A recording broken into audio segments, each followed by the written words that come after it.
So everyone, thanks very much for joining us.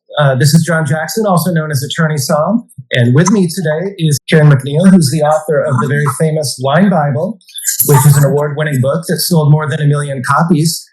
And in fact, Karen has won every major wine award in the English language. So certainly one of the most influential people in the entire world of wine. And we're very excited to have her with us today. Karen, thanks so much for joining. Hi, John. It's a pleasure to be with you. Yeah. And it's my understanding that you even have your own Barbie doll now. Is that correct? I do. Where's Barbie? I'll get her off the shelf in a minute. It's not that I collect Barbie dolls. It's that Mattel made a wine Barbie modeled on me. So yeah, pretty silly, right? Certainly doesn't get much better than that. So that's fantastic. So. Everyone, we have a great episode for you today. Karen's going to share some of her favorite wine recommendations with us at a number of different price points, including unlimited budget, indulgences at or below $100 per bottle, wines that cost around $50, and steals at $25 or less. Why don't we do them kind of from most expensive to least expensive? Great. So if money was no object and you could spend an unlimited amount on wine, what is the wine that you would select? Well, I think that a lot of people would immediately go to Burgundy or Bordeaux. But I thought about this and I thought, you're there in Texas, I'm in California. I'm going to choose to mention 2 U.S. wines. One is Corison Cabernet, the Kronos Vineyard. Kathy Corison was the first woman in the Napa Valley to own her own winery. This is her probably, I think, 45th vintage. And she makes Cabernets with what I call a lit from within quality. They are so alive. They are full of energy. They're really sleek. They age beautifully. She just has an exquisite ability to combine elegance and power. Napa Valley gives you power. We have a lot of sun here, but to kind of be able to extract or eke out elegance out of her old Kronos vineyard, where the vines are about 50 years old now, it's remarkable. So Kathy Corison's Kronos Vineyard Cabernet from the Napa Valley would be one of my choices. It's about $230 or so a bottle. And then the other one, which collectors may know, is probably certainly the most collectible wine from Washington State, and it's Quilceda Creek. It's hard to get on their wait list, even to get onto their mailing list. But you can sometimes see these wines in great restaurants around the United States. Quilceda Creek is in a class by itself. It's probably, in fact, the most Bordeaux-like wine in the entire United States. It also has that kind of lit from within energy, exquisitely perfect for cellaring, and these intoxicating aromas, kind of like being in Washington State. You feel like you're breathing this pine-infused, rarefied mountain air. It's if you've never had Quilceda Creek, it's really worth having. And it too it's not overwhelming. It's about $250 a bottle. And on the Kathy Corison wine, someone actually blinded me on the Kronos wine from I think 2012 or so, maybe two or 3 months ago. And I didn't guess that it was Napa Valley because it was definitely lighter and more elegant. I think the ABV was around 13.5. And so that's just not something that really occurred to me when I was trying to formulate my impressions about that wine, but a very impressive Cabernet for sure. Yeah, Napa Valley has been criticized sometimes for making wines that are just so monolithic that they're almost impossible to really drink, 2 people, a whole bottle of, let's say. I mean, the first few sips taste great, but then they're wines that are almost taxing in their power. And I think there's a movement in the whole Napa Valley away from that toward greater elegance. Certainly the Harlan wines are like that. Promontory is like that. The blonde wines are moving more towards elegance. And Kathy has been making that style now for 40 years. Interestingly enough, though, she has been around for a long time. Her wines are now in a sense, the apex of their popularity.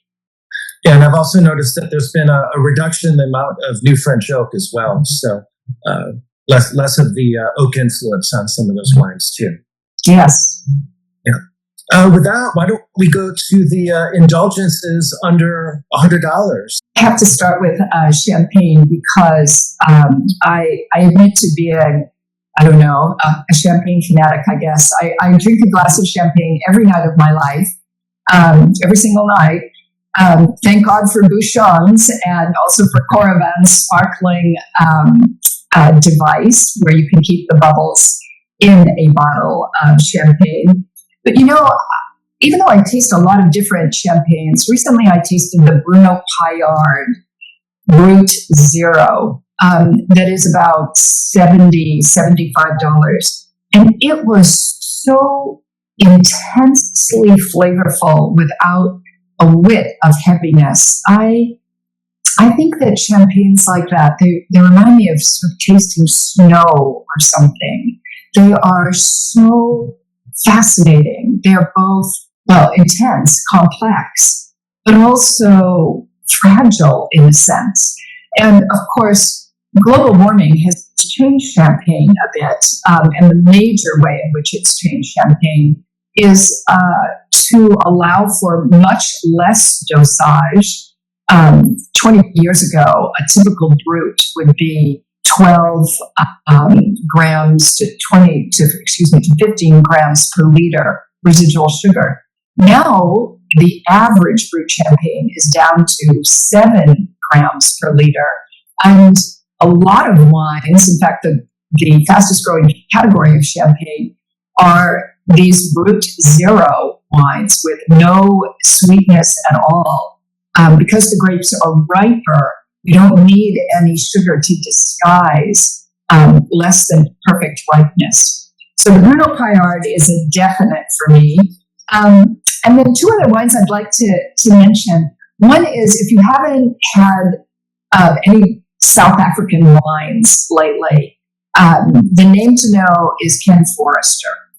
And the grape variety to know is Chenin Blanc. I mean, most people associate Chenin Blanc with the Loire Valley, with Vouvray, which is, of course, its birthplace. But South Africa makes more great Chenin Blancs than any place else on the globe right now. And Ken Forrester makes a wine called the FMC. I don't think I'm allowed to say in public what that stands for, but anyway, Chenin Blanc, it's about $70. It is so languorously rich and exquisite. It's a must-have once in your life. And you'll be knocked out if you have never had great South African Chenin Blanc. And the other wine that I would like to mention is Radio Couteau. Eric Sussman is a New Yorker who's very quiet. He's very private. It's really hard to even go and visit him. But I tracked him down a number of years ago because every time I had one of their Syrahs or their Pinot Noirs, I would be like, who is this guy?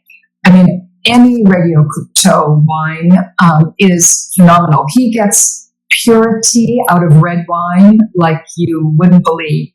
So his estate Syrah, which is called Harrison Braid from Sonoma, is stellar. It's just stunning, in fact. And if you think, I'm not sure I like Syrah, this is the wine that'll change your mind. Yeah, Syrah is definitely one of my favorites. So I'm glad you mentioned that. On the South African wine, is that one that people in the United States should be able to obtain? Oh, yes, absolutely. Yes, the Ken Forrester is from Stellenbosch, and it is absolutely available in the United States. All of these wines are. Mm-hmm.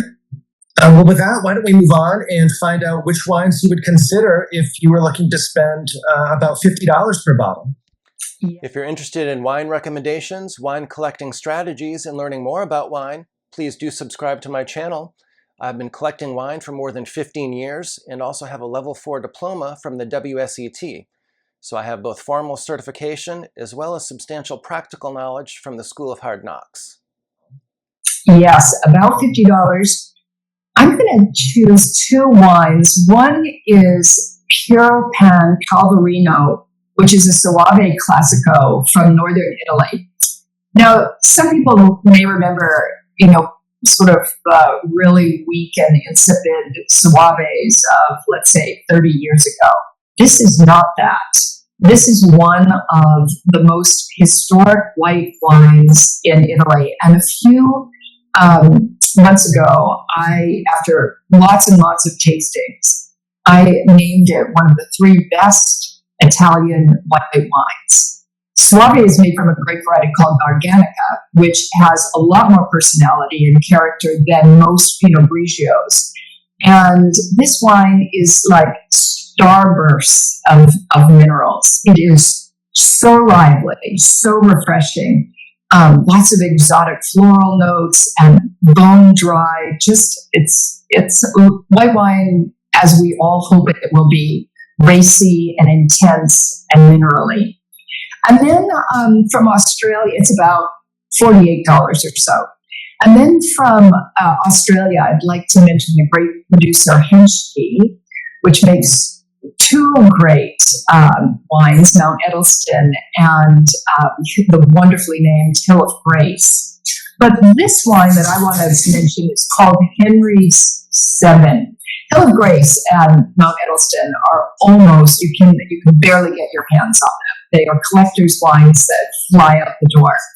Henry's 7 is about, again, $50, and it's modeled on Chateauneuf-du-Pape, same grape varieties, Grenache, Syrah, and Mourvedre. It just sort of sings with all of these menthol and red fruit and charcuterie kinds of characters. And it's just such as so many great Australian wines are, it's a very hedonistic wine. You put this in a decanter and you pour it, anyone is going to think that they are tasting absolutely one of the greatest Chateauneufs at a fraction of the price. Excellent. And speaking of, timing, most of these wines, it seems, are wines that you can enjoy either on release, but they will age as well if people want to have that flexibility in their cellar. Yeah. I think I remember 20 years ago when people would first begin talking about that, I would think, oh, come on, this is the biggest PR line in the universe. A wine cannot be good now and good 20 years from now. But actually, that's not true. I think I and everyone else who follows wine closely have realized that viticultural techniques, and especially the ability to pick at perfect physiological maturity, means that many wines, if not most really good wines, can be really great now. It doesn't mean they won't be even a shade greater in 5 or 10 years, but it's really nice. It's in fact the premise when you think about, why are there cases of wine? Why are there cases of wine? One of the premises of buying a case of wine was that you could see it over an evolution of time. So even though many of us don't buy full cases, for any of these wines, I would suggest buying 3 to 6 bottles because they're going to taste great right now and they're going to be fascinating some years from now. And I've noticed that it takes some experimentation too. There's some wines I enjoy when they're young and others that I enjoy with more age. So that could vary by person and by wine as well. Kind of like all of us. Yeah. Well, shifting gears now a little bit and moving down to the $25 price point. Do you have any steals at $25 and under that you like? Yes. We write in Wine Speed every week about steals and deals. Steals under $25 and deals under $35 because I believe that even though many of us want to splurge on an indulgence or love wines that cost over $50 a bottle, that is not mutually exclusive with really appreciating a wine that is essentially $5 a glass, right? $25 and under is $5 a glass. Who doesn't want a wine that tastes like it costs twice as much as it does? So here I'm going to start by going back to Australia. I think you're, like me, a fan of Riesling.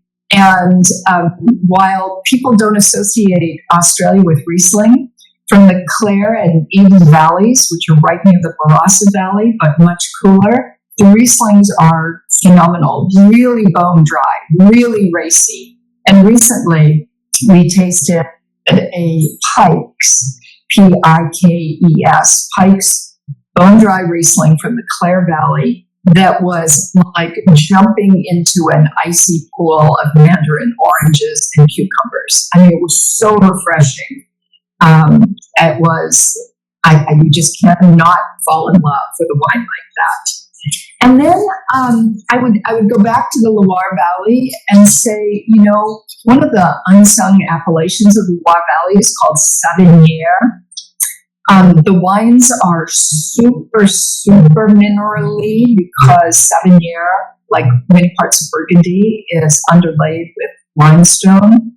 The grape variety is Chenin Blanc again, but a wine called Chateau d'Épire, E-P-I-R-E, is one of the great historic Savinières, and it is just a phenomenal wine. It's about $25. You feel like you're swimming in the ocean with these just waves of oceanic mineraliness. That sounds wonderful.